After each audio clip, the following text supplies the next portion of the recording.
Good morning. आज आज आप लोगों को हम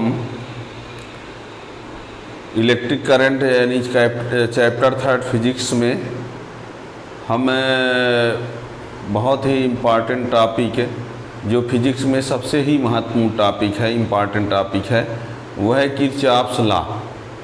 और उस किरचॉफ्स लॉ से हमेशा क्वेश्चन बनते हैं, चाहे वो किसी भी स्टेट बोर्ड की बात करें या CBSE बोर्ड की बात करें या नीट JEE की बात करें, उससे कोई ना कोई क्वेश्चन बनता ही रहता है। इसलिए आप लोग इस किरचॉफ्स लॉ को यदि आज समझना है तो इसमें स्टार्ट से लास्ट तक देखना पड़ेगा, ठीक है ना, तभी आप समझ पाएंगे। यदि आप केवल वैसे 1 सेकंड में आप ऊपर से नीचे देख लिया तो उससे कोई मतलब नहीं निकलेंगे। समझना है तो आपको स्टार्ट से लास्ट तक आपको समझना ही पड़ेगा, देखना ही पड़ेगा। यदि आपके समझ में आ जाता है तो ऐसी और भी टॉपिक के लिए आप लोग चैनल को सब्सक्राइब कर लेंगे तो आपको नोटिफिकेशन मिलता भी रहेगा। नए नए टॉपिक जो भी आपके उसमें पढ़ाए दिए जाएंगे वीडियो में तो आपको मिलता रहेगा नोटिफिकेशन, ठीक है ना।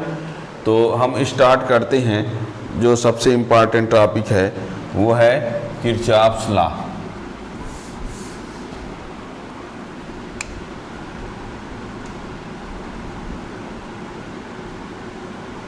किरचॉफ्स लॉ, ठीक है ना। इलेक्ट्रिक सर्किट के लिए किरचॉफ के 2 लॉ हैं, यानी किरचॉफ के द्वारा इलेक्ट्रिक सर्किट के लिए तो 2 लॉज बताए गए हैं। There are Kirchhoff 2 laws related to electric circuit. There are Kirchhoff's 2 laws related to electric circuit, ठीक है ना। There are Kirchhoff 2 laws related to electric circuit। Electric circuit के से रिलेटेड किरचॉफ के 2 लॉज हैं, उन्हीं को आपको 1 by 1 समझना होगा, ठीक है ना। There are Kirchhoff 2 laws related to electric circuit। उनमें से फर्स्ट लॉ क्या है, देखिए फर्स्ट लॉ, ठीक। फर्स्ट लॉ क्या कहता है? फर्स्ट लॉ ये कहता है, सुनिए, कोई इलेक्ट्रिक सर्किट का कोई जंक्शन है, जंक्शन का मीन्स यहाँ पर जहाँ बहुत सी करंट मिल रही हो, है ना। जंक्शन का मीन्स यहाँ पर क्या होता है, वो है पॉइंट जहाँ पर बहुत सी करंट मिल रही है। जैसे रेलवे जंक्शन में बहुत सी ट्रेन मिलती हैं, प्लेटफार्म पर आती हैं जाती हैं, ठीक है ना। तो यहाँ पर करंट इलेक्ट्रिक सर्किट का कोई जंक्शन होगा तो उस जंक्शन पर बहुत सी करंट मिलेगी, ठीक है ना। देखिए हम ये कह रहे हैं, जैसे मान लीजिए ये कोई जंक्शन है, यहाँ ये करंट ये करंट ये करंट ये करंट सब मिल रही हैं, I1 I2 I3 और I4, ये सभी करंट इस जंक्शन पर क्या हो रही हैं, मिल रही हैं।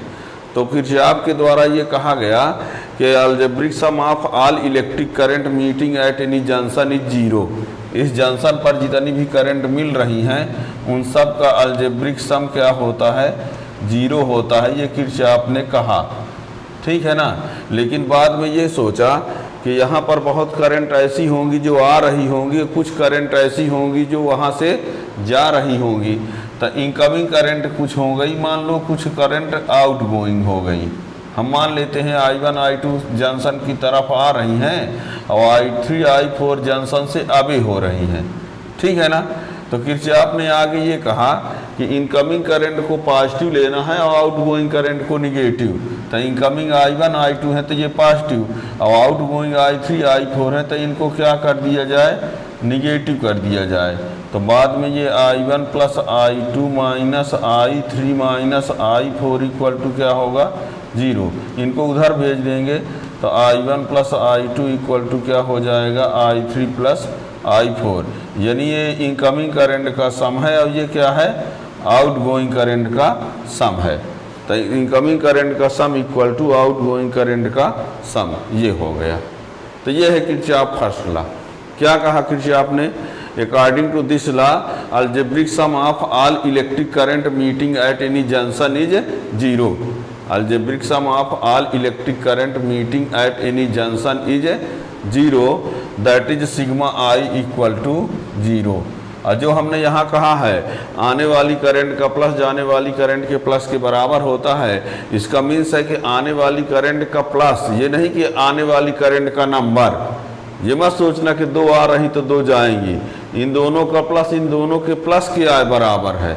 ऐसा भी हो सकता है कि आने वाली 2 हो जाने वाली 3 हो। जैसे मान लीजिए यहाँ पर I5 भी होती तो यहाँ पर अंत में क्या हो जाता, यहाँ I5 भी हो जाता। ये ना कहना कि 2 आ रही तो 2 जाएंगी, आने वाली का प्लस और जाने वाली का प्लस बराबर। जैसे मान लो ये 2 है ये 3 है और ये हो गया 2 2 और ये 1, तो आने वाली कितनी हो गई 2 धन 3 और जाने वाली कितनी हो गई 2 + 2 + 1, तो ये भी 5 और ये भी 5 है। तो ये आने वाली का 5 है और जाने वाली भी क्या है 5। ये आने वाली का प्लस 2 मिलकर 5 हो गया, ये 2 तीनों मिलकर 5 हो रहा है, तो इनका प्लस इक्वल टू इनका प्लस। ये ना समझ लेना कि 2 आ रही तो 2 जाएंगी, आने वाले का टोटल और जाने वाले का टोटल इक्वल होगा। ठीक है ना, संख्या से मतलब नहीं है। ठीक है ना, तो ये रहा किरचॉफ फर्स्ट लॉ। इसको अब लिखते हैं, देखिए Kirchhoff first law.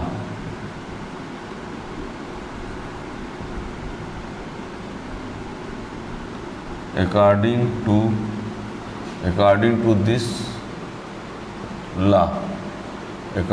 this law,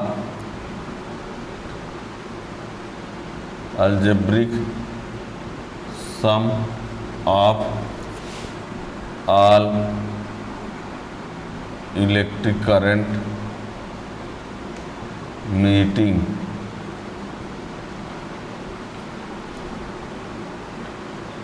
algebraic sum of all electric current meeting at any junction is 0. According to this law, the algebraic sum of all electric current meeting at any junction is 0. That is sigma I equal to 0. ठीक है ना। According to this law, the algebraic sum of all electric current meeting at any junction is 0. That is sigma I equal to 0. फिर आगे क्या कहा गया, the electric current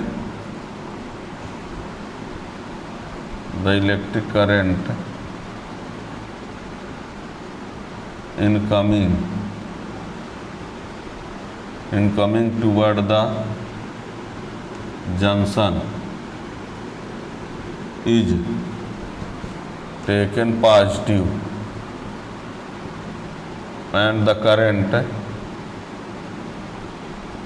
leaving the junction taken negative. The electric current incoming toward the junction is taken positive and the current leaving the junction is taken negative. ठीक है ना, ऐसा हमने कहा।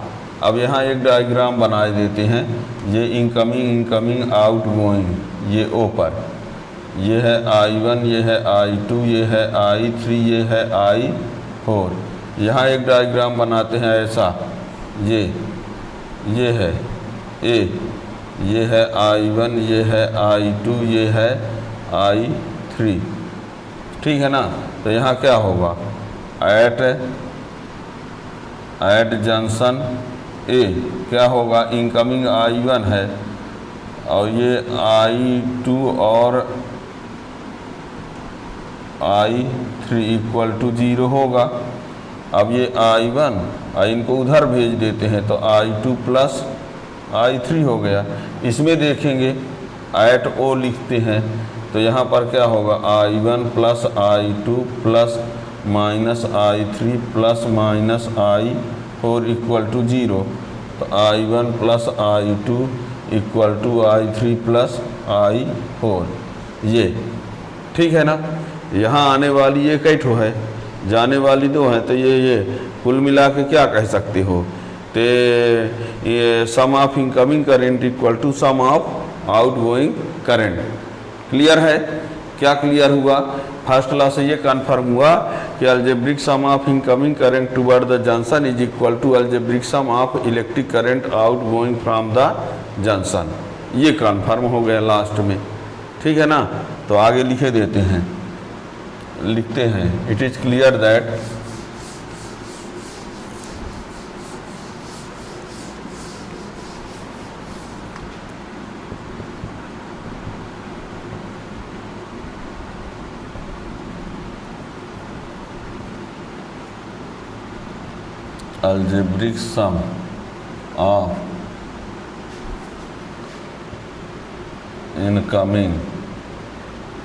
algebraic sum of incoming current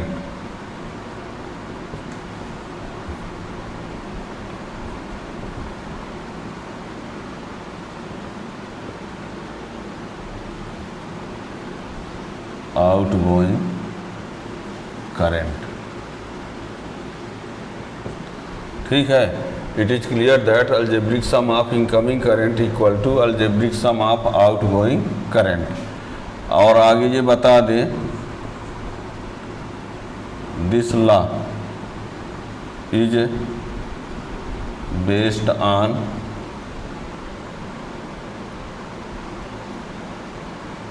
conservation of charge. और ये बता दें किरचॉफ फर्स्ट लॉ जो है is also called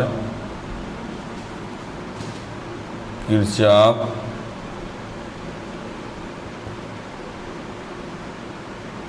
current law यानी KCL एंड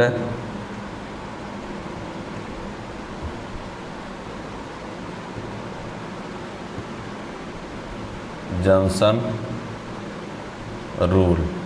याद रखिएगा किरचॉफ फर्स्ट लॉ को ही क्या कहा जाता है, किरचॉफ करंट लॉ भी बोलते हैं, इसी को क्या बोलते हैं, किरचॉफ जंक्शन रूल, ठीक है ना। तो क्या क्या हुआ, इनकमिंग करंट को पॉजिटिव लेना है, आउटगोइंग करंट को निगेटिव लेना है, और इनकमिंग करंट का प्लस आउटगोइंग करंट के प्लस के बराबर होता है। किरचॉफ फर्स्ट लॉ जो है वो कंजर्वेशन ऑफ चार्ज पर डिपेंड है ना। और किरचॉफ फर्स्ट लॉ को ही किरचॉफ करंट लॉ बोलते हैं, किरचॉफ फर्स्ट लॉ को ही किरचॉफ का जंक्शन रूल भी बोलते हैं, ठीक है ना। तो ये रहा। इसके बाद अब किरचॉफ से सेकंड लॉ।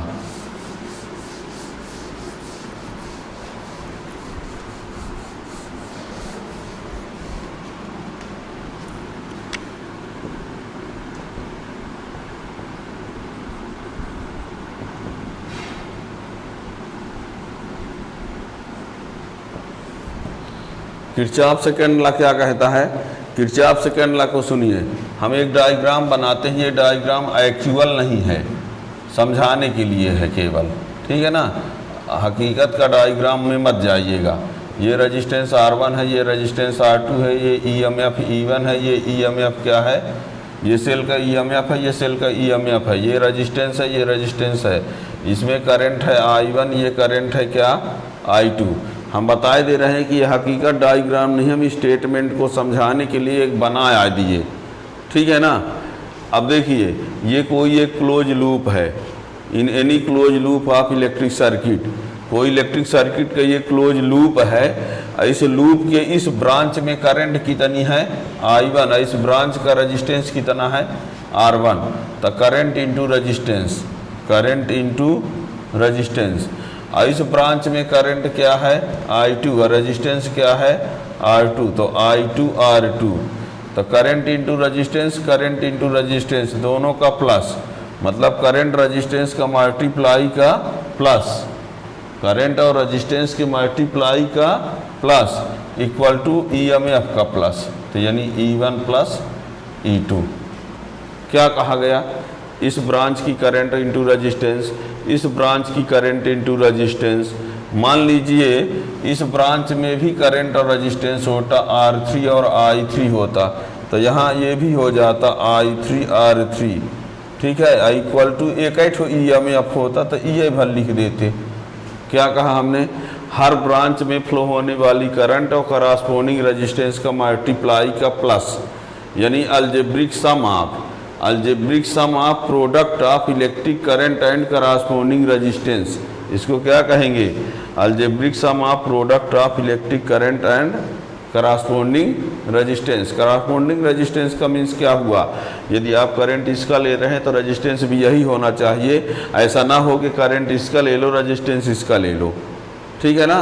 तो algebraic sum of product of electric current and corresponding resistance is equal to algebraic sum of electromotive force, ठीक है ना।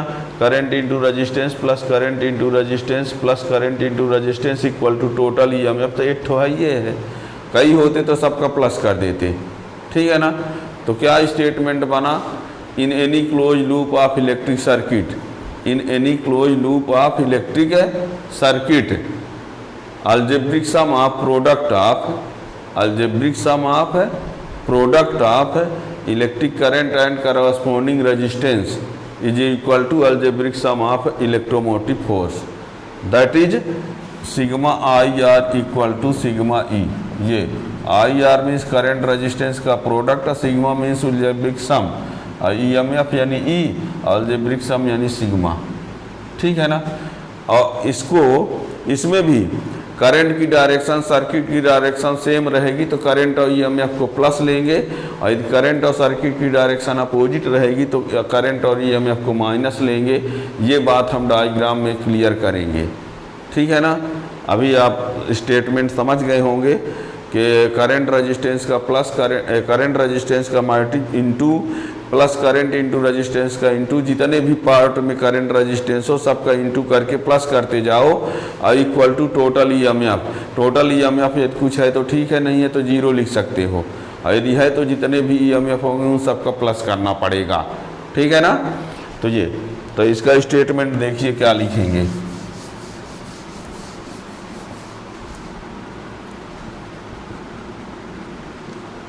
according to this law in any closed loop, mesh भी लिखा रहता है कहीं कहीं, in any closed loop of electric, in any closed loop या mesh of electric circuit, in any closed loop of electric circuit the algebraic sum of products of electric current and corresponding electric current and corresponding resistance is equal to the sum of product of electric current and corresponding resistance is equal to the algebraic sum of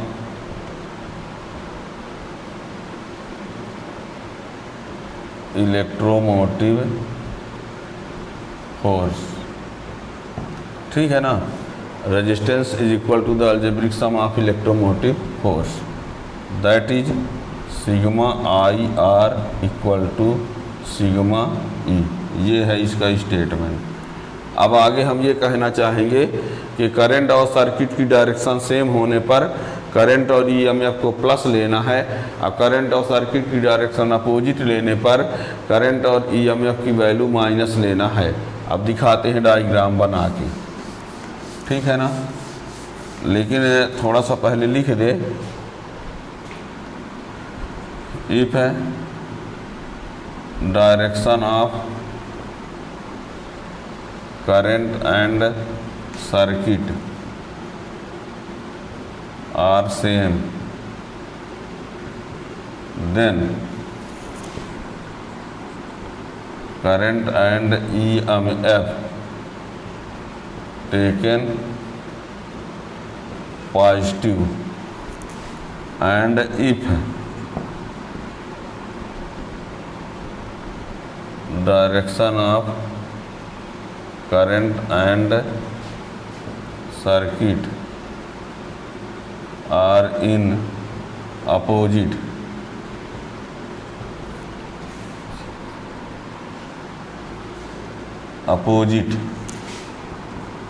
then current and EMF taken negative. क्या कहा? यदि circuit और current की direction same है तो current और EMF को plus लेंगे, यदि अपोजिट रहेगा तो करंट और EMF को माइनस लेंगे। अब डायग्राम दिखाते हैं तब बात क्लियर होगी, ठीक है ना। देखिए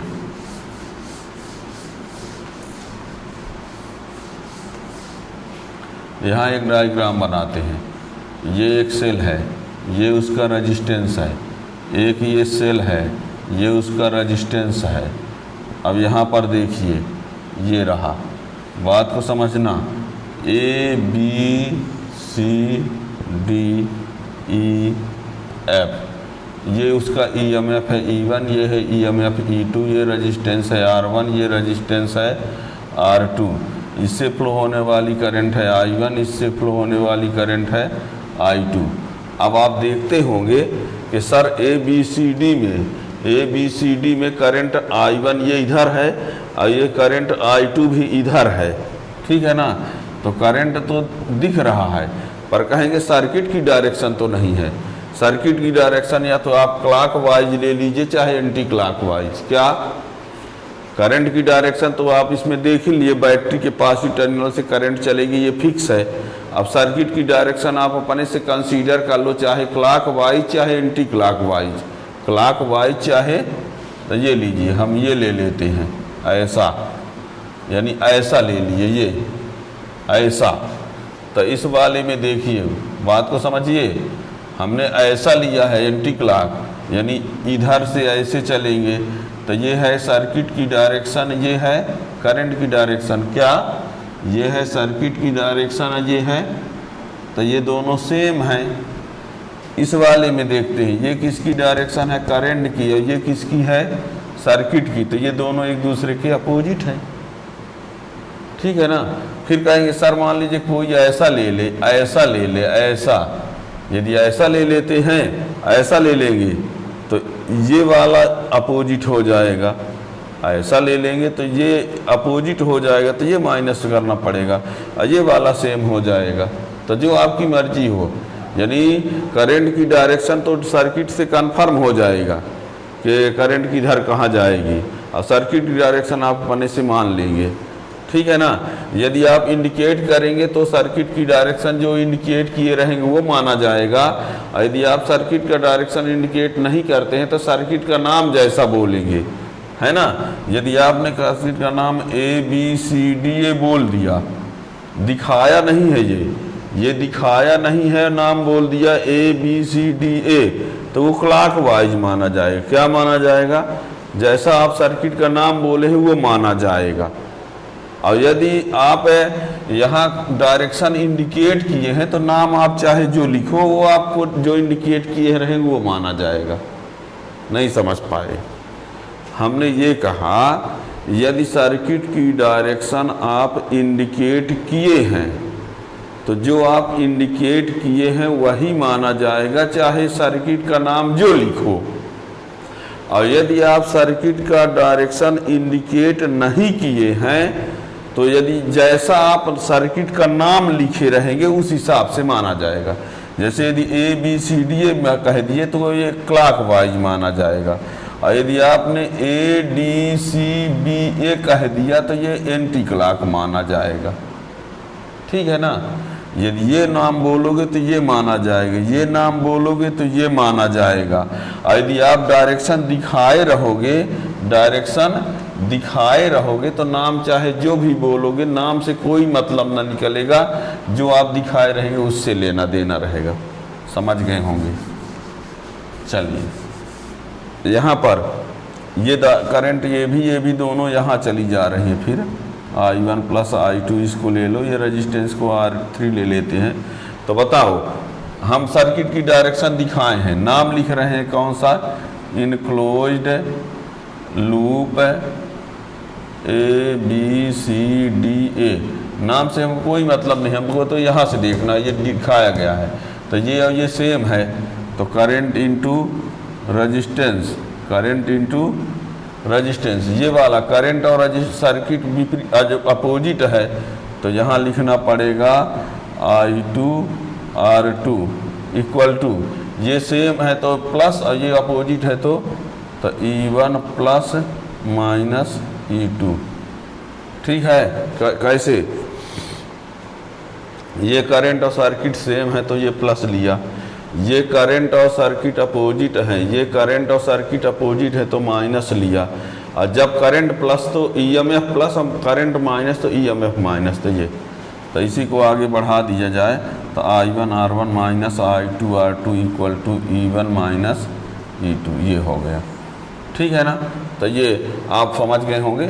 इस प्रकार तो हम किसी में भी बना सकते हैं, जैसे मान लीजिए इसको ऐसे कर दें और इस वाले में ऐसे कर दें, तो ये सेम है, इसमें क्या होगा I2 और ये सेम, और I1 प्लस I2 है ये भी सेम, यानी यदि हम लेते हैं इनक्लोज्ड लूप कौन सा DCFED,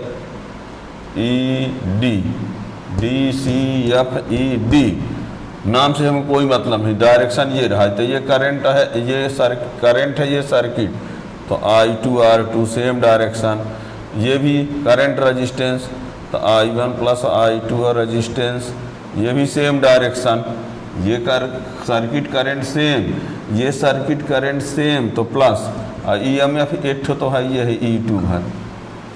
ठीक है ना, ये हो गया।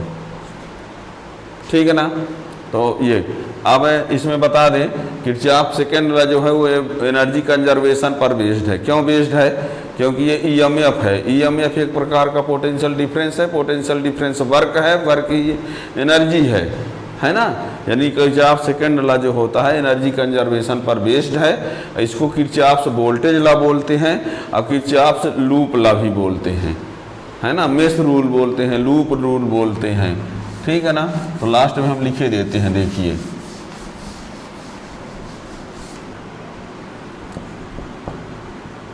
Kirchhoff second law is based on conservation of energy.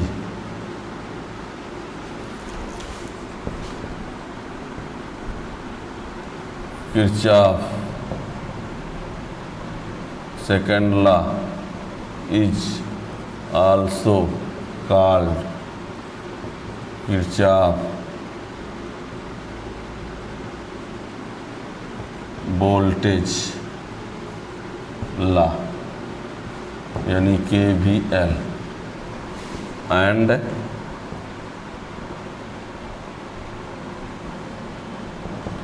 Loop law. ठीक है ना, ये अब इसका एप्लीकेशन बाद में हीट स्टोन ब्रिज पढ़ेंगे। Thank you.